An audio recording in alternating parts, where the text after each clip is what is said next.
राम राम, जय श्री राम। बाबा सादगी चैनल पर आप सभी मित्रों का हार्दिक अभिनंदन है।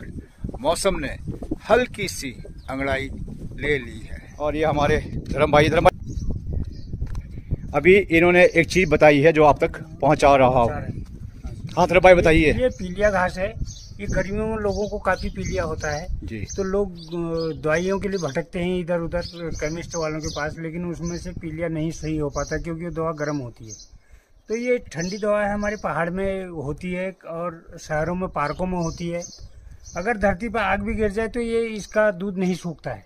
अच्छा। हाँ, ये बहुत ठंडी दवा है। इसके साथ काली मिर्च का सेवन करना वो मिलानी पड़ती है। कूट करके इसका कपड़े में जो है रस निकालना पड़ता है, फिर उसके बाद इसको पिया जाता है। मात्रा कितनी होनी चाहिए दोनों की? ये मात्रा आधी चम्मच करीब, जो इसका रस निकलेगा उसमें आधा चम्मच कम से कम होना चाहिए 2 टाइम। ठीक। हाँ जी। और ये बहुत लाभदायक घास है। और इसके साइड इफेक्ट? इसके साइड इफेक्ट कुछ भी नहीं है। हमारे लीवर से लेकर के ब्लड तक को पूरा साफ कर देती है। धन्यवाद। तो जैसे बताया गया ये है पीलिया घास। अब ये हमारे आंगन में ऐसी उग रही है और भूल सिंह उखाड़ करके इसको फेंक रहा है। जानकारी आप तक पहुंच गई है।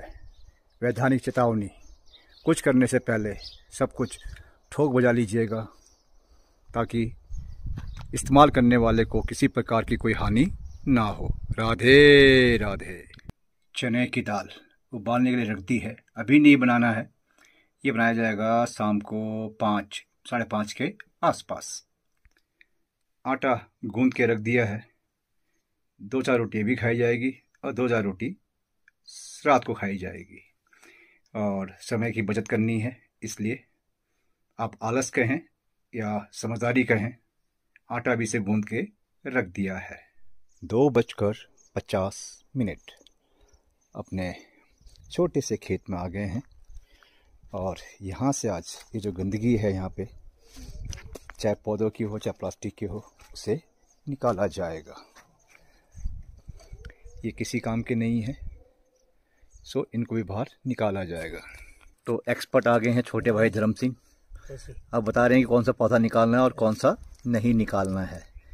तो अब ये निकाल दिया जाएगा। इनको जितना आज निकाला जाएगा उतना निकाल के साफ कर दिया जाएगा ताकि बाकी बच्चों इसको पौधों को जो है प्रोटीन मिल जाए। नहीं तो अभी ऐसी स्थिति है जैसे एक ही परिवार में अनेक बच्चे हो जाते हैं, तो जब ज़्यादा बच्चे होते हैं तो फिर जो है सहूलियतें उनकी कम हो जाती हैं। तो अभी पौधों के रख रखाव के बारे में ज्ञान मिल रहा है, समेट रहा हूँ। 3:41 इतना कचरा निकाल दिया है इस खेत से। हरियाली कम हो गई है यहाँ पर भी, लेकिन जो भी है थोड़े बहुत अभी और हैं, निकालने पड़ेंगे, काम के ही बचेंगे इसके बाद में। इसकी भी हरियाली कुछ कम की जाएगी क्योंकि इसमें जो है मूली के पौधे जो है ढक चुके हैं। राम राम, 9:47 हो चुके हैं। कल के वीडियो में एक मित्र ने, उनका नाम भी भूपेंद्र सिंह है, उन्होंने बताया कि भूपेंद्र सिंह नाम के जितने भी हैं उन्हें सफलता नहीं मिलती है। सहमत हूँ उनसे। ये मूली लगाई थी तो सोचा था कि इसमें से 4 मूलियाँ जो है, कम से कम 4 मूली अपनी ईजा के लिए लेके जाऊँगा।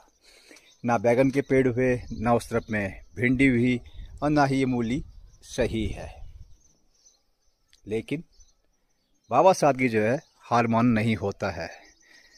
जब तक पैदा नहीं करूँगा समय समय पे इनको उगाता ही रहूँगा। काफ़ी झाड़ निकाल दिया है, उस तरफ में झाड़ बाकी है, वो निकालना शेष है। माता के दरबार में आया हूँ क्योंकि मस्तिष्क थोड़ा सा कुंद सा लग रहा है, तो माता रानी के दरबार बैठ के थोड़ा सा इसको धार दी जाएगी। कुछ अच्छे विचारों के लिए माता से प्रार्थना कर रहा हूँ।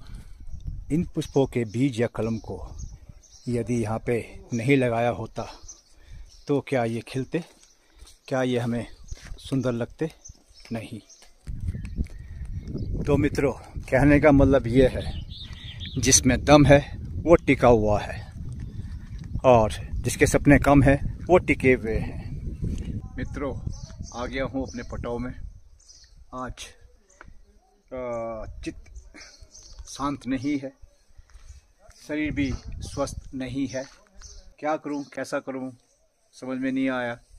तो खेत में आ गया हूं ये झाड़ पात निकालने के लिए।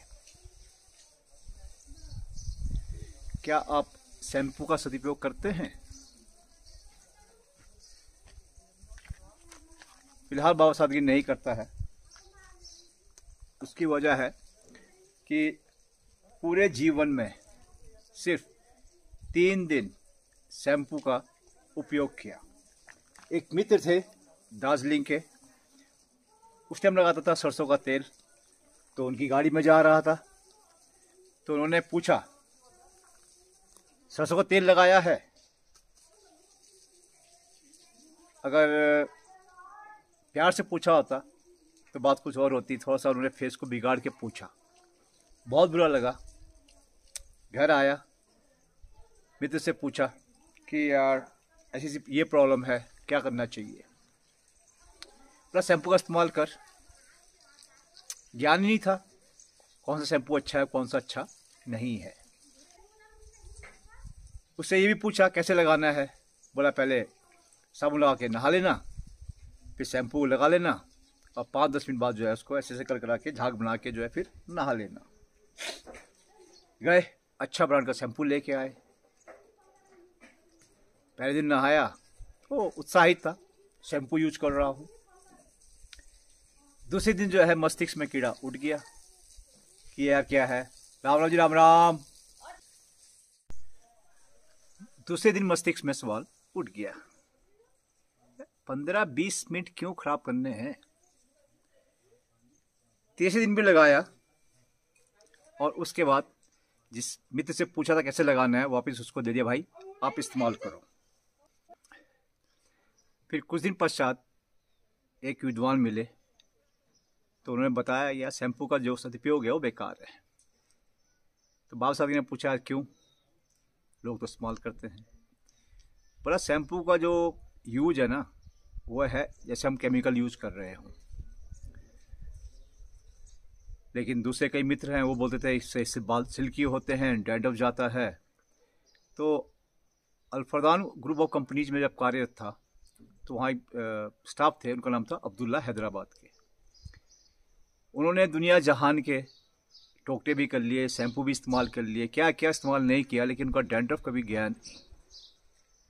फिर तीसरे विद्वान मिले, बोले ये जो शैम्पू इस्तेमाल कर रहे हैं ना, ये क्या केमिकल का इस्तेमाल कर रहे हैं, कुछ दिन बाद इनके बाल जो हो जाएंगे सफ़ेद, और फिर ये ढूंढेंगे हेयर डाई, या तो उसी कंपनी का या दूसरी कंपनी का, अपने बालों को काला करने के लिए। तब बाबा साहब ने सोचा, भाई वाह, प्रभु ने सही समय पे जो है मस्तिष्क में जो है अच्छे संदेश भिजवा दिए। तो जिंदगी में 3 दिन शैम्पू का इस्तेमाल किया। हेयर डाई तो खैर नहीं किया है, वो घर में पत्नी बोलती थी मेहंदी लगाने के लिए, क्योंकि समय से पहले ही बाल सफ़ेद होना शुरू हो चुके थे। पूरी बात नहीं बताऊंगा आपको क्यों धर्मपत्नी नाराज हो जाएगी। एक दिन धर्मपत्नी ने मेहंदी को भिगा के यानी कि पूरा तैयार कर लिया और बोला आओ तुम्हारे बालों को मेहंदी लगानी है। बाबा साहब ने बोला छोड़ो ना, किसको दिखाना है, शादी हो गई, बच्चे हो गए, गर्लफ्रेंड के चक्कर में रहता नहीं हूँ, किस लिए चमकना है, क्यों पैसा खर्च करना है। तो धर्मपत्नी नहीं मानी। फिर 2 बातें ऐसी कही कि उसके बाद धर्मपत्नी ने मुझे कोसा, कटोरे को फेंक के मारा, और उसके बाद आज तक धर्मपत्नी ने जो है कभी भी बालों को रंगने के लिए नहीं कहा। और बाबा साहब की तो हजारों रुपए बच गए। शैम्पू इस्तेमाल नहीं किया, हेयर डाई नहीं किया। सोचता हूँ कि अगर मैं अपने बालों को काला करूँ, कर लिया, बालों को काला भी कर लिया, तो उसका फायदा क्या होगा। कुछ अवार्ड मिलेगा मुझको, सफ़ेद बाल हैं, रिस्पेक्ट मिलती है, और ये गाल जो है ना ये झूल के घुटने पे टकरा रहे हैं, और मैं बालों को काला करूं। समझदारी नहीं लगी बाबा साहब जी को खुद के लिए।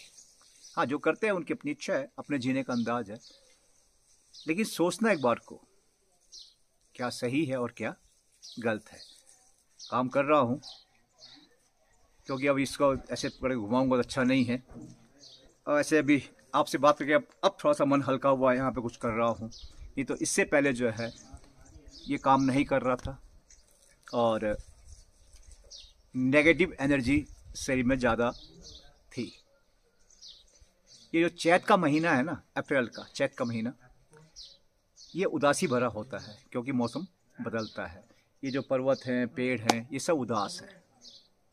वो रौनक नहीं है जो बरसात में होती है, यानी कि पानी जो है जीवन दे जाता है। राधे राधे, धन्यवाद, जय श्री राम, जय देवभूमि उत्तराखंड, भारत माता की जय, जय हिंद।